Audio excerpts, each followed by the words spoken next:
Price the Lord. Hallelujah. ದೇವರ ಪರಿಶುದ್ಧವಾದ ನಾಮಕ್ಕೆ ಸ್ತೋತ್ರವಾಗಲಿ. ಹಲ್ಲೆಲೂಯ. ದೇವರು ಒಳ್ಳೆಯವನು. ಹಲ್ಲೆಲೂಯ. ದೇವರು ಪರಿಶುದ್ಧವಾದನು. ಹಲ್ಲೆಲೂಯ. ಇಲ್ಲಿ ದೇವರ ವಾಕ್ಯ ಹೇಳುತ್ತದೆ, ಯಾವನಿಗಾದರೂ ಜ್ಞಾನ ಕಡಿಮೆ ಆಗಿದ್ದರೆ ಅವನು ನನ್ನನ್ನು ಕೇಳಿಕೊಳ್ಳಲಿ ಎಂಬುದಾಗಿ ಸತ್ಯವೇದದಲ್ಲಿ ಬರೆಯಲ್ಪಟ್ಟಿದೆ. Hallelujah. Price the Lord. Hallelujah. ನಾವು ಜ್ಞಾನ ದೇವರಲ್ಲಿ ಕೇಳಿಕೊಳ್ಳಬೇಕು. ಯಾವುದೇ ಕಾರ್ಯಗಳನ್ನು ಮಾಡುತ್ತಾ ಇರುವಾಗ ನಾವು ದೇವರಲ್ಲಿ ಜ್ಞಾನಗಳನ್ನು ಕೇಳಿಕೊಳ್ಳುವವರಾಗಿರಬೇಕು.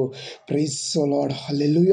ನಾವು ಉದಯ ಕಾಲದಲ್ಲಿ ಎದ್ದು ನಾವು ದೇವರಲ್ಲಿ ಮರೆಯಿಡಬೇಕು, ದೇವರಲ್ಲಿ ಪ್ರಾರ್ಥನೆ ಮಾಡಬೇಕು. ಈ ದಿನದಲ್ಲಿ ನಮಗೆ ಏನಾದರೂ ಒಂದು ಕಾರ್ಯ ಮಾಡಬೇಕೆಂದು ಆಲೋಚನೆ ಇದ್ದರೆ ನಾವು ಯೇಸು ಕ್ರಿಸ್ತನಲ್ಲಿ ಬೆಳಗ್ಗೆ ಎದ್ದು ಪ್ರಾರ್ಥನೆ ಮಾಡಬೇಕು. ಆ ಪ್ರಾರ್ಥನೆ ಮೂಲಕವಾಗಿ ದೇವರು ನಮ್ಮನ್ನು ತಿಳಿಸಿಕೊಡುತ್ತಾನೆ. Praise the Lord. ಹಲ್ಲೆಲೂಯ. ದೇವರ ಪರಿಶುದ್ಧವಾದ ನಾಮಕ್ಕೆ ಸ್ತೋತ್ರವಾಗಲಿ. ಇಲ್ಲೊಂದು ವಾಕ್ಯ ಹೀಗೆ ಹೇಳುತ್ತದೆ, ಯಾಕೋಬನು ಬರೆದ ಪತ್ರಿಕೆಯಲ್ಲಿ 3ನೇ ಅಧ್ಯಾಯ 17ನೇ ವಚನವನ್ನು ಓದೋಣ ಬನ್ನಿ. ಆದರೆ ಮೇಲಣದಿಂದ ಬರುವ ಜ್ಞಾನವು ಮೊದಲು ಪರಿಶುದ್ಧವಾದದ್ದು. ಹಲ್ಲೆಲೂಯ. ದೇವರಿಂದ ಬರುವ ಜ್ಞಾನವು ಪರಿಶುದ್ಧವಾಗಿರುತ್ತದೆ. Praise the Lord. ಹಲ್ಲೆಲೂಯ. ಅದಕ್ಕಾಗಿ ನಾವು ದೇವರಲ್ಲಿ ಜ್ಞಾನ ಕೇಳಿಕೊಳ್ಳಬೇಕು. ದೇವರಲ್ಲಿ ಜ್ಞಾನ ಕೇಳಿಕೊಳ್ಳುವಾಗ, ಇವಾಗ ಸಪೋಸ್ ಒಂದು ನಮ್ಮ ಕುಟುಂಬ ನಡೆಸಬೇಕಾದರೂ ನಾವು ದೇವರಲ್ಲಿ ಜ್ಞಾನ ಕೇಳಿಕೊಳ್ಳಬೇಕು. ಪರಿಶುದ್ಧ ಆತ್ಮನೇ, ಈ ಕುಟುಂಬ ನಡೆಸುವುದಕ್ಕಾಗಿ ನನಗೆ ಒಳ್ಳೆ ಮನಸ್ಸು ಕೊಡು, ಜ್ಞಾನ ಕೊಡು ಎಂಬುದಾಗಿ ಕೇಳಿಕೊಳ್ಳಬೇಕು. ಅಲ್ಲಿ ಕೇಳಿಕೊಳ್ಳುವಾಗ ದೇವರು ನಮಗೆ ಜ್ಞಾನ ಕೊಡುತ್ತಾನೆ. ದೇವರು ನಮಗೆ ಪರಿಶುದ್ಧವಾದ ಜ್ಞಾನ ಕೊಡುತ್ತಾನೆ. ಇಲ್ಲಿ ದೇವರ ವಾಕ್ಯನೇ ಹೇಳುತ್ತದೆ, ಮೇಲಣದಿಂದ ಬರುವುದು ಜ್ಞಾನವು ಮೊದಲು ಪರಿಶುದ್ಧವಾದದು. ಮೇಲಣದಿಂದ ಬರುವ ಜ್ಞಾನವು ಮೊದಲು ಪರಿಶುದ್ಧವಾದದು. ಹಲ್ಲೆಲೂಯ. ನಮ್ಮ ಜ್ಞಾನನೇ ಬೇರೆ, ನಮ್ಮ ಆಲೋಚನೆಯೇ ಬೇರೆ, ಆದರೂ ಕರ್ತನು ಇಟ್ಟಿರುವ ಆಲೋಚನೆಯೇ ಬೇರೆ. ನಾವು ಯಾವಾಗಲೂ ದೇವರಲ್ಲಿ ಜ್ಞಾನ ಕೇಳುವವರಾಗಿರಬೇಕು. ನಾವು ಏನೇ ಕ್ರಿಯೆಗಳನ್ನು ನಡೆಸಬೇಕಾದರೆ, ನಾವು ಏನೇ ಕೆಲಸಗಳನ್ನು ಮಾಡಬೇಕಾದರೆ ಯೇಸುವಿನ ನಾಮದಲ್ಲಿ ಜ್ಞಾನಗಳನ್ನು ಕೇಳಬೇಕು. ಹಲ್ಲೆಲೂಯ. ಯಾಕಂದರೆ ಆತನು ಕೊಡುವ ಜ್ಞಾನಗಳನ್ನು ಪರಿಶುದ್ಧವಾದದು. ಅದು ಆತನು ಪರಿಶುದ್ಧವಾದ ದೇವರಾಗಿದ್ದಾನೆ. Price the lord. ದೇವರು ಪರಿಶುದ್ಧನಾಗಿದ್ದಾನೆ. ದೇವರು ಒಳ್ಳೆಯವನಾಗಿದ್ದಾನೆ. ದೇವರು ಒಳ್ಳೆಯವನಾಗಿದ್ದಾನೆ. ಹಲ್ಲೆಲೂಯ. ಪರಿಶುದ್ಧವಾದ ದೇವರಲ್ಲಿ ನಾವು ಮೊಳಕಾಲೂರಿಕೊಂಡು ಬೇಡಿಕೊಳ್ಳಬೇಕು. ನೀವು ಸಾಧಾರಣವಾದವರಲ್ಲ. ನಿಮ್ಮ ಮೇಲೆ ದೇವರಿಗೆ ಒಂದೊಂದು ಉದ್ದೇಶವಿದೆ. ಇಲ್ಲಿ ಭೂಮಿಗೆ ಬಂದು ನಿಮ್ಮ ಇಷ್ಟದ ಪ್ರಕಾರ ನೀವು ನಡಿಬೇಕಂತ ದೇವರ ಚಿತ್ತವಲ್ಲ. ದೇವರ ಚಿತ್ತದ ಪ್ರಕಾರ ನೀವು ನಡಿಬೇಕೆಂತೂ ದೇವರು ನಿಮ್ಮನ್ನು ಸೃಷ್ಟಿ ಮಾಡಿರುವುದು. ಹಲ್ಲೆಲೂಯ. ದೇವರ ಚಿತ್ತದಂತೆ ನೀವು ನಡಿಬೇಕೆಂದು ದೇವರು ನಿಮ್ಮನ್ನು ಸೃಷ್ಟಿ ಮಾಡಿರೋದು. ಆತನಿಗೆ ನಿಮ್ಮ ಮೇಲೆ ಪ್ಲಾನ್ ಇದೆ. ಆ ಪ್ಲಾನ್ ನೆರವೇರಬೇಕಾಗಿದೆ. ಆ ಪ್ಲಾನ್ ನೆರವೇರಬೇಕಾದ್ರೆ ಪ್ರತಿ ಮುಂಜಾನೆ ಎದ್ದು ದೇವರಲ್ಲಿ ಪ್ರಾರ್ಥನೆ ಮಾಡಬೇಕು. ದೇವರ ಸನ್ನಿಧಿಯಲ್ಲಿ ಕೂತುಕೋ. ದೇವರು ನಿನಗೆ ಜ್ಞಾನ ಕೊಡುತ್ತಾನೆ. ಹಲ್ಲೆಲೂಯ. ಏನು ಮಾಡಬೇಕು, ಈ ಹೊತ್ತು ನೀನು ಏನು ಮಾಡಬೇಕೆಂದು ದೇವರು ನಿನ್ನನ್ನು ತಿಳಿಸುತ್ತಾನೆ. ಹಲ್ಲೆಲೂಯ. ಸ್ವಂತ ಬಲದಿಂದ ಎದ್ದು ನನ್ನಷ್ಟಕ್ಕೆ ನಾನೇ ಎದ್ದಿದ್ದೀನೆಂದು ಆಲೋಚನೆ ಮಾಡಬೇಡ.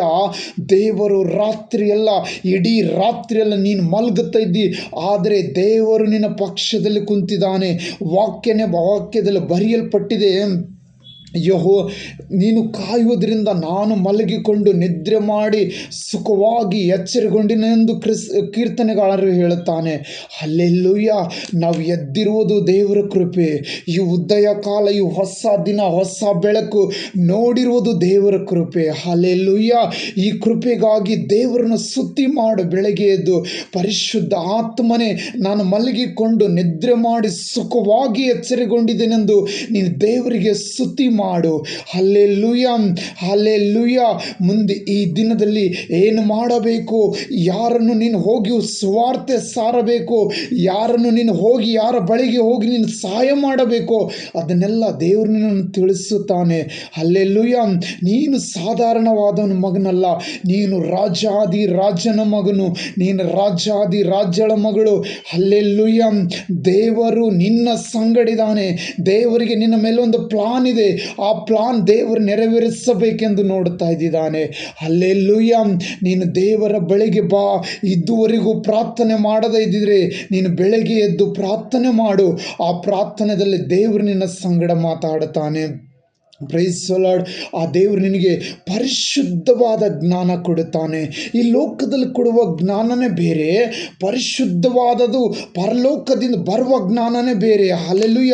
ವಾಕ್ಯದಲ್ಲಿ ಬರೆಯಲ್ಪಟ್ಟಿದೆ, ಮೇಲಣದಿಂದ ಬರುವ ಜ್ಞಾನವು ಅದು ಪರಿಶುದ್ಧವಾದದ್ದು ಅಂತ ಹೇಳುತ್ತದೆ. ಹಲ್ಲೆಲೂಯ.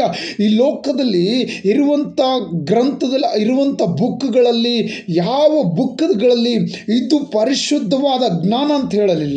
ಆದರೆ ವಾಕ್ಯ ಹೇಳುತ್ತದೆ, ಮೇಲಣದಿಂದ ಬರುವ ಜ್ಞಾನವು ಪರಿಶುದ್ಧವಾದದು. ಹಲ್ಲೆಲೂಯ. ಇವಾಗ ನಮ್ಮ ಕ್ರಿಸ್ಮಸ್ ಬಂದಿದೆ. ಈ ಕ್ರಿಸ್ಮಸ್ ಯಾವ ರೀತಿ ನಾವು ಆಚರಣೆ ಮಾಡಬೇಕೆಂದು ದೇವರಲ್ಲಿ ಜ್ಞಾನ ಕೇಳಿಕೊಳ್ಳಬೇಕು. ನಮ್ಮಷ್ಟಕ್ಕೆ ನಾವು ಹೊಸ ಬಟ್ಟೆ ತಗೊಂಡ್ರೆ ಸಾಲದು, ನಮ್ಮ ಮನೆಗೆ ನಾವು ಕಲರ್ ಹೊಡ್ಕೊಂಡ್ರೆ ಸಾಲದು, ನಮ್ಮ ಕುಟುಂಬದವ್ರು ನಾವೇನು ಮಾಡಿ ಎಲ್ಲರೂ ಹೊಸ ಬಟ್ಟೆಗಳನ್ನು ಧರಿಸಿಕೊಂಡ್ರೂ ಸಾಲದು. ಇದು ಕ್ರಿಸ್ಮಸ್ಗೊಂದು ಅರ್ಥವಿದೆ. ಆ ಅರ್ಥವು ಪರಿಶುದ್ಧಾತ್ಮನು ತಿಳಿಸುತ್ತಾನೆ. ಹಲ್ಲೆಲೂಯ. ಆ ಪರಿಶುದ್ಧಾತ್ಮ ಏನು ಮಾಡಬೇಕೋ, ಹೇಗೆ ಮಾಡಬೇಕೆಂದು ಪರಿಶುದ್ಧಾತ್ಮ ತಿಳಿಸುತ್ತಾನೆ. ಈ ಕ್ರಿಸ್ಮಸ್ ಹಬ್ಬ ಆಚರಣೆ ಮಾಡೋದಕ್ಕಾಗಿ ಮೇಲಣದಿಂದ ಬರುತ್ತದೆ ಜ್ಞಾನ. ಆ ಜ್ಞಾನಕ್ಕಾಗಿ ನಾವು ಕಾದಿರಬೇಕು. ಆ ಜ್ಞಾನ ನಾವು ದೇವರಲ್ಲೇ ಕೇಳಿಕೊಳ್ಳಬೇಕು. ಹಲ್ಲೆಲೂಯ. ಕ್ರಿಸ್ತನ ಅಂದರೆ ಕ್ರಿಸ್ಮಸ್ಸು ಇಡೀ ಲೋಕಕ್ಕೆ ಗೊತ್ತಾಗಬೇಕು. ಹಲ್ಲೆಲೂಯ. ನಾವು ಮಾಡುವ ಹಬ್ಬ ಇದುವರೆಗೂ ನೋಡದಂಥ ಜನರಿದ್ದಾರೆ, ಕ್ರಿಸ್ತನ ವಿಷಯದಲ್ಲಿ ಇದುವರೆಗೂ ತಿಳ್ಕೊಳ್ಳಲಾರದಂಥ ಜನರಿದ್ದಾರೆ. ಅಂಥವ್ರಿಗೆ ಅರ್ಥವಾಗಬೇಕು. Praise the Lord. ಕ್ರಿಸ್ಮಸ್ ಹಬ್ಬ ಅಂದರೆ ಅಂಥವ್ರಿಗೆ ಅರ್ಥ ಆಗಬೇಕು. ಅಂಥವ್ರಿಗೆ ಅರ್ಥ ಆಗುವ ರೀತಿಯಲ್ಲಿ ನಾವು ನಡೆದುಕೊಳ್ಳಬೇಕಾದ್ರೆ ನಮಗೆ ಪರಲೋಕದಿಂದ ಜ್ಞಾನ ಬೇಕು. ಈ ಲೋಕದ ಜ್ಞಾನ ಸಾಲದು, ನಮಗೆ ಯೇಸು ಕ್ರಿಸ್ತನ ಜ್ಞಾನ ಬೇಕು. ಯೇಸು ಕ್ರಿಸ್ತನ ಜ್ಞಾನ ಕೊಡಬೇಕಾದ್ರೆ ನಾವು ಆತನಲ್ಲಿ ಪ್ರಾರ್ಥನೆ ಮಾಡಬೇಕು. ದೇವರ ವಾಕ್ಯ ಹೇಳಿದೆ, ನೀನು ನನ್ನ ಹೆಸರಿನಲ್ಲಿ ಏನಾದರೂ ಕೇಳಿಕೊಂಡರೆ ನಾನು ನಿನಗೆ ಕೊಡುತ್ತೇನೆಂಬುದಾಗಿ ಹೇಳಿದನು. ಈ ಕ್ರಿಸ್ಮಸ್ ಹಬ್ಬ ಆಚರಿಸುವುದಕ್ಕಾಗಿ ನನಗೆ ಜ್ಞಾನ ಕೊಡು ಎಂಬುದಾಗಿ ನಾವು ದೇವರಲ್ಲಿ ಕೇಳಿಕೊಳ್ಳಬೇಕು. Price the lord. ದೇವರಲ್ಲಿ ನಾವು ಕ್ರಿಸ್ಮಸ್ ಹಬ್ಬ ಆಚರಣೆ ಮಾಡಿದ್ರೆ ಬರೀ ನಮಗೆ ಮಾತ್ರ ಸಂತೋಷವಾಗಿರಬಾರದು, ನಮ್ಮ ತಂದೆನೂ ಸಂತೋಷವಾಗಿ ಉಳ್ಳವನಾಗಬೇಕು. ಈ ಲೋಕದಲ್ಲಿ ಇದುವರೆಗೂ ನೋಡದೆ ಇರುವಂಥ ಜನರಿದ್ದಾರೆ. ಕ್ರಿಸ್ತನ ಪ್ರೀತಿ ಅನೇಕ ಜನರಿಗೆ ಗೊತ್ತಿಲ್ಲ. ಅಂಥ ಜನರಿಗೆ ನಮ್ಮ ಕ್ರಿಸ್ತನ ಪ್ರೀತಿ ಗೊತ್ತಾಗಬೇಕು. ಕ್ರಿಸ್ತನ ನಮಗಾಗಿ ಈ ಲೋಕದ ಮೇಲೆ ಬಂದು ಎಲ್ಲವನ್ನು ತ್ಯಾಗ ಮಾಡಿದನೆಂದು ಗೊತ್ತಾಗಬೇಕು.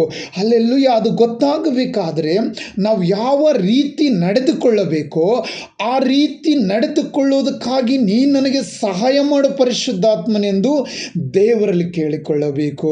ಅದು ಕ್ರಿಸ್ಮಸ್ ಹಬ್ಬ ಆಗಿರ್ತದೆ. ಅಲ್ಲೆಲ್ಲೂ ಲೋಕದ ಪದ್ಧತಿ ಪ್ರಕಾರವಾಗಿ ಎಲ್ಲರೂ ಹಬ್ಬ ಮಾಡುತ್ತಾರೆ ಅಂದರೆ ನಾವು ಹೋಗಿ ನಾವು ಸ್ವಲ್ಪ ಡಿಫ್ರೆಂಟ್ ಆಗಿರಬೇಕು. ಪವಿತ್ರಾತ್ಮನನ್ನು ಕೇಳಿಕೊಳ್ಳಬೇಕು. ಪವಿತ್ರಾತ್ಮನೇ ನನಗೆ ಜ್ಞಾನ ಕೊಡು. ಈ ವರ್ಷದ ಕ್ರಿಸ್ಮಸ್ ಹಬ್ಬ ನಾನು ಯಾವ ರೀತಿ ಆಚರಣೆ ಮಾಡಬೇಕು, ನನಗೆ ಸಹಾಯ ಮಾಡಿ ಎಂದು ಕೇಳಬೇಕು. ದೇವರು ಸಹಾಯ ಮಾಡುತ್ತಾನೆ. ಹಲ್ಲೆಲೂಯ. ನಿನ್ನಂತೆ ನಿನ್ನ ನೆರೆಯವರನ್ನು ಪ್ರೀತಿಸು ಎಂಬುದಾಗಿ ಕೇಳುತ್ತಾನೆ. ಇದುವರೆಗೂ ಈ 11 ತಿಂಗಳು ನೆರೆಯವರನ್ನು ನಾನು ಪ್ರೀತಿಸದೆ ಇದ್ದರೆ ದೇವರ ಹತ್ರ ಹೋಗಿ ಕ್ಷಮಾಪಣೆ ಕೇಳಬೇಕು. ಪರಿಶುದ್ಧಾತ್ಮನೇ ನನ್ನನ್ನು ಕ್ಷಮಿಸು, ನನ್ನ ನೆರೆಯವರನ್ನು ನಾನು ಪ್ರೀತಿ ತೋರಿಸಿಲ್ಲ, ಇನ್ನು ತೋರಿಸುವುದಕ್ಕಾಗಿ ಕೃಪೆ ಕೊಡು ಎಂದು ಕೇಳಬೇಕು. ದೇವರು ನಮಗೆ ಜ್ಞಾನ ಕೊಡುತ್ತಾನೆ. ದೇವರು ನಮಗೆ ಸಹಾಯ ಮಾಡುತ್ತಾನೆ. ಆತನು ಒಳ್ಳೆಯವನಾಗಿದ್ದಾನೆ. ಆ ಒಳ್ಳೆ ದೇವರಾಗಿದ್ದಾನೆ. ಹಲ್ಲೆಲೂಯ. ಒಳ್ಳೆ ದೇವರಾಗಿದ್ದಾನೆ. ನೀವು ಆತನ ಮಕ್ಕಳಾಗಿದ್ದರೆ ನೀವು ಸಹ ಒಳ್ಳೆಯವರು. ಇಲ್ಲಿ ವಾಕ್ಯ ಮುಂದೆ ಹೋದಾಗ ಹೇಳುತ್ತದೆ, ಅಲ್ಲಿ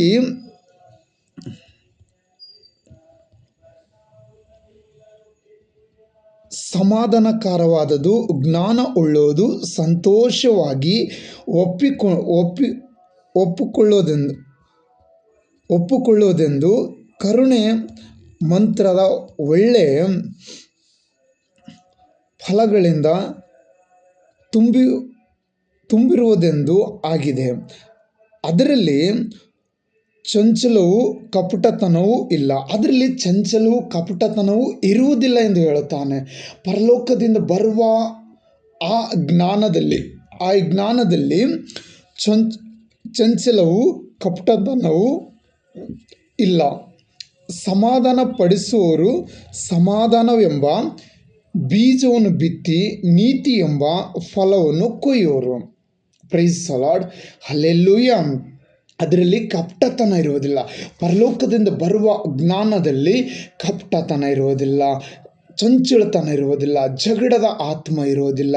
ಅದಕ್ಕಾಗಿ ನಾವೆಲ್ಲರೂ ಒಟ್ಟಾಗಿ ಸೇರಿ ಪ್ರಾರ್ಥನೆ ಮಾಡಬೇಕು. ಕ್ರಿಸ್ಮಸ್ ಹಬ್ಬ ಆಚರಣೆ ಮಾಡೋದಕ್ಕಾಗಿ ಎಲ್ಲರೂ ಒಟ್ಟಾಗಿ ಸೇರಿ ಪ್ರಾರ್ಥನೆ ಮಾಡಬೇಕು. ಇದಕ್ಕೆ ನಮಗೆ ಜ್ಞಾನ ಬೇಕು ಎಂದು ಪರಲೋಕದಲ್ಲಿಂದ ತಂದೆಯನ್ನು ಕೇಳಬೇಕು. ಯಾವ ರೀತಿ ಸಲ್ಮನು ದೇವರಿಗೆ ಜ್ಞಾನ ಕೇಳಿದನು, ಹಾಗೆ ನಾವು ಸಹ ಜ್ಞಾನ ಕೊಡು ಎಂಬುದಾಗಿ ಕೇಳುವರಾಗಿರಬೇಕು.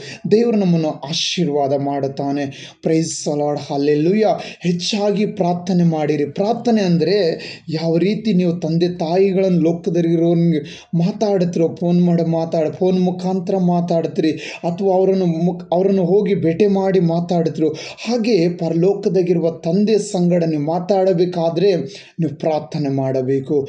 ಆ ಪ್ರಾರ್ಥನೆಯಲ್ಲಿ ದೇವರು ನಿಮ್ಮನ್ನು ಸಂಗಡ ಮಾತಾಡುತ್ತಾನೆ. Praise the Lord. God bless you. ದೇವರು ಈ ಮುಂಜಾನೆ ನಿಮ್ಮನ್ನು ಆಶೀರ್ವಾದ ಮಾಡಲಿ. ನೀವು ಪ್ರಾರ್ಥನೆ ಮಾಡಿ ಏನಾದರೂ ಬೇಡಿಕೊಂಡಿದರೆ ಅದು ದೇವರು ನೆರವೇರಿಸುತ್ತೇನೆ ಅಂತ ಹೇಳಿದ್ದಾನೆ.